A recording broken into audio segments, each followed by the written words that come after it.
Welcome to Mysteries of Superstition Mountain. I'm Larry Hedrick, where we bring the past into the present for our future viewers. Today we have another great story by Hank Sheffer. Well, there have been a lot of people ask me over the years about telling more stories about men who lost their heads over the Superstition Mountains and the Lost Dutchman Mine.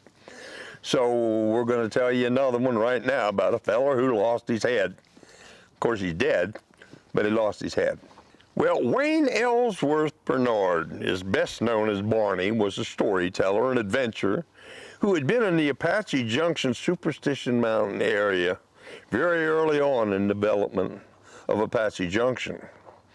Barney was born on August 8th of 1886 and was yet another transplant from his native Manchester, Iowa in the Midwest to the wild and woolly west of the Arizona Territory. Around 1906, Barney arrived in Mesa, Arizona Territory, looking for a job with one of the several cattle outfits where he might find work. He threw himself into the Western lifestyle with a vengeance. He created the famous B&B Guest Ranch. His adventures in and around the superstitions were perfect for his storytelling, whether singing a song or telling a tale. He wrote about the Lost Dutchman Mine just like everybody else of the time. However, he was especially interested in the murders and missing person stories that occurred in those days. He even numbered the occasions of death and mayhem. Everybody had a number. If they lost their head or got killed or died up in the mountain, they got a number. This particular story I'm about to tell you, from all the murders on Barney's ever-growing list, was that of James A. Cravey, or Cavey, depending on whose expert opinion you want to go by, was number 20. But it was the most puzzling and perhaps the most revealing, depending on your point of view. And here's how that story goes. On July 16th, 1947, James A. Cravey entered the mountain looking for the elusive Lost Dutchman gold. He had told friends that he had a vision that revealed exactly where the phenomenally rich gold mine was located. Apparently, he had tried reaching the area with pack animals in his dream, or whatever it was, but was unsuccessful. In fact, one of his friends, Mr. C.W. Vanderfloot, tried to convince Cravey he was not able to go into the Superstition Mountains. He shouldn't even be there. After all, he was 62 years old and crippled. One arm was almost useless, and he had a leg that troubled him from an affliction that forced him to retire early from his career as a photographer.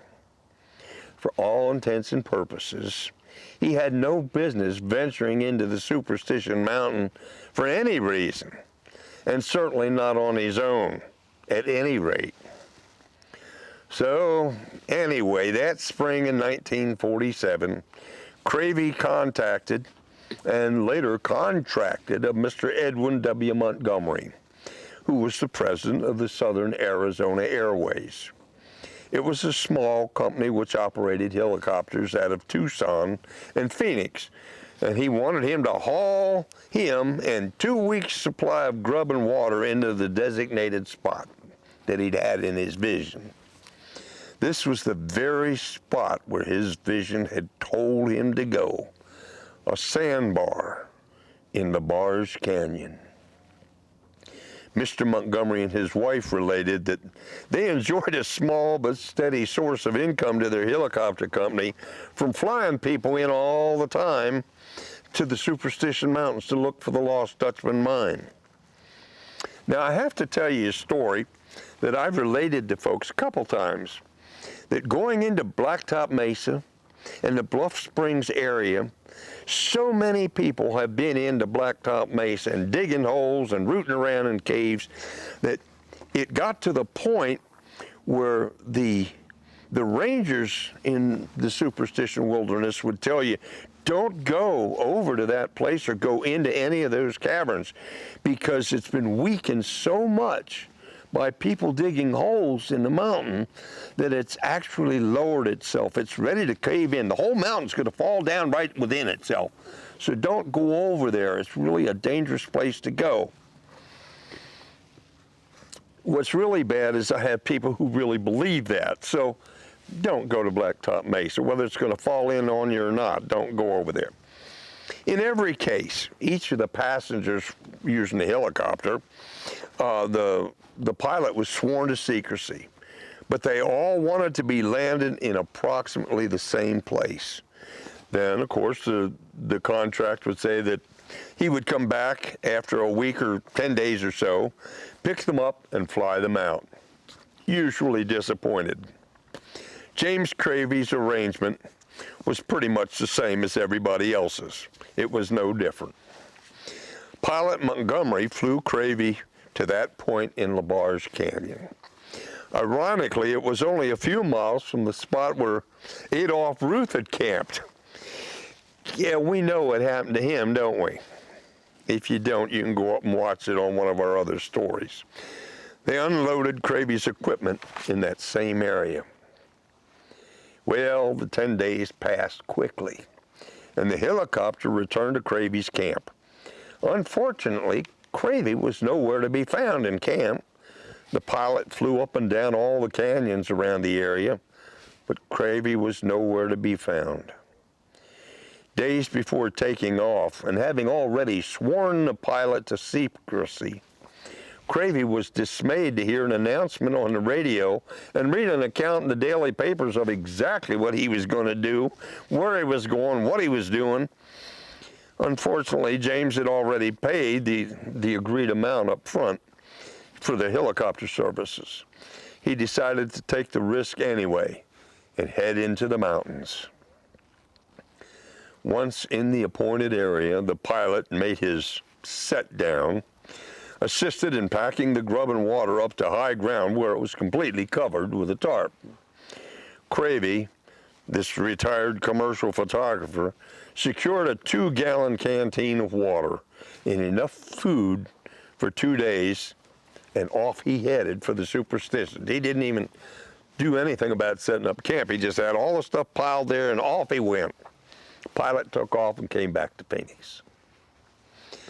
Well, on August 2nd, as per agreement, Montgomery returned, and he found Cravey's cache of food still intact, just as it was when he left. Cravey had apparently never returned to it. Well, the pilot left, and he returned to Phoenix, and he went over to the sheriffs of Maricopa and Pinal County to notify them. And then Montgomery, their people took off, and they came back to the area to hunt some more. They set the helicopter down by the site of Cravey's camp, or what would have been his camp. It was intact. No more than 2 days' supply of food and water had been used, according to one account. Other accounts say that nothing had been used. Missing were Cravey's mining pick, his rifle, his canteen, and a shovel. They again flew up and down the nearby canyons at a low level, but found no trace of James Cravey from the air, nor did either of the sheriff's ground parties find anything or any sign of James Cravey. On August 6th now, Barney Bernard, that fellow we talked about earlier, guided the new posse with bloodhounds into the cache. The dogs easily picked up Cravey's trail. Barney's bunch followed the track for about 3 hours. That is when they hit upon their first real evidence. In descending a slope, they found where Cravey had thrown his bedroll away. The next thing that came off was his rut sack, his grub sack. That was thrown off. And then finally, of all things, his canteen that was nearly full of water. Now, bear in mind, we're in another situation where it's July. And the one singular thing you don't want to lose is your water. And here is old Cravey, he threw his away. Well, 50 feet further on, the hounds started to mill around in circles. they had completely lost the trail. They couldn't find the scent anywhere. And aside from some broken buckbrush, there was no further evidence at hand at all to even show that Cravey had been there. The searchers were pretty close to the Dawn's trail at that point. So they radioed the truck to come around and pick them up. They just about had enough of the searching for one day, so they were ready to come home. But while waiting for the truck, they decided to follow a ridge downward a little bit further. And Barney would tell you to his dying day, he swore up and down that on the August 6th, there was absolutely nothing that gave a hint to Cravey ever having been there on that ridge. At that point, though, the search was struck. They loaded up everybody and headed for the barn. Well, the Cravey puzzle stood in that posture for some 9 months or so. But then the Arizona Republic published the following dispatch, and I'll read it to you. Mesa, February 21, 1948.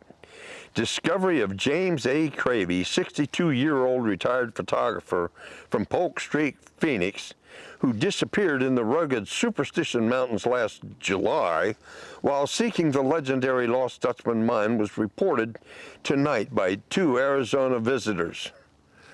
Wow, that's one sentence. They are Captain R.F. Perrin, U.S. Army retired, and Lieutenant Commander William F. Clements of Chicago, guests of the Sunset Trail Ranch, 11 miles east of here. The 2 men reported finding the skeleton of a man minus the skull late this afternoon, 2.5 miles south of Weaver's Needle, while they were on a one-day hike in the area. Because of the hour, they did not search for the skull, but brought the man's wallet back to Sunset Trail Ranch. Identification was made through papers in the wallet. Sheriff Cal Bowles was notified in Phoenix. Bowles said Sheriff Lynn Early of Pinal County will organize a party to pick up the skeleton tomorrow morning. Cravey is the 20th person known to have lost his life while looking for the fabled lost mine in the Superstitions. Number 20. That's what Barney said, so it must be true. The Pinal County Sheriff and the 2 men who had found Cravey's body went into the mountains the next day and found that skull. It was found at the head of a canyon, directly due east of Weaver's Needle. No one has ever been discovered who had killed Mr. Cravey, or why his body, like that of Ruth and Yahez Clapp, was beheaded. I guess that's just another mystery of the Superstition Mountains. Thank you for watching this episode of Mysteries of the Superstition Mountains.